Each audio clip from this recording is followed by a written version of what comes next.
You need to train your neck. Now you might be asking yourself, my neck? Yeah, you heard me right. Your neck. So why should you train your neck? Other than the fact that you'll look more masculine and attractive, the main reason you should train your neck, and the main reason I train it, is to prevent injury or any other form of trauma to the head. Research has also shown that a thicker and more muscular neck can prevent concussion, since athletes with weaker necks are more prone to experiencing greater head impacts, while athletes with stronger necks are able to withstand the velocity of head impacts, which are absorbed by the neck muscles, preventing excessive movement of the head. I wouldn't be surprised if anyone were able to knock me out by barely trying before I trained my neck. So now that I've gone over why you should train your neck, I want to cover how you should train it.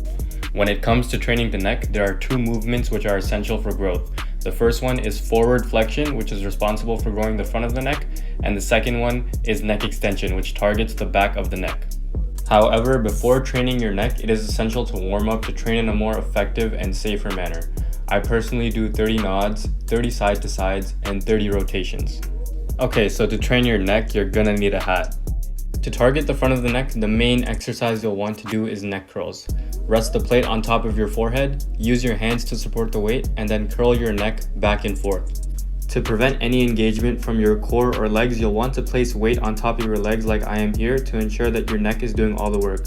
Or if you're doing this on a bench, you'll want to cross your feet together to stay in place.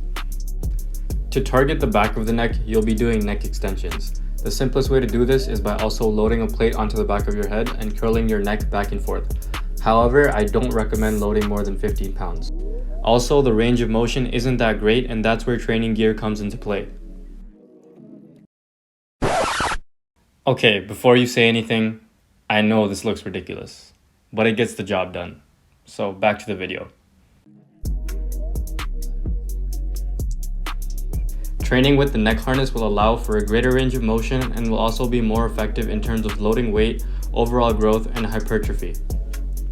I personally wouldn't load more than 20 pounds, as anything above that will be very difficult and will end up doing more harm than good. To see significant growth in your neck, you'll want to progressively overload each week. You can start off with no weight and work your way up by adding 5 to 10 pounds each week. In terms of sets and reps, you'll be doing 3 to 4 sets of 10 reps for neck curls and 3 sets of 15 to 20 reps for neck extensions. You should train your neck around 2 to 3 times each week and have 2 rest days between each training day to allow for recovery. Personally, I've been training for around a month while progressively overloading, and I've added close to an inch to my neck. Well, that's it for this week's video. Try out neck training even if you think it's weird, and I'll see you next time.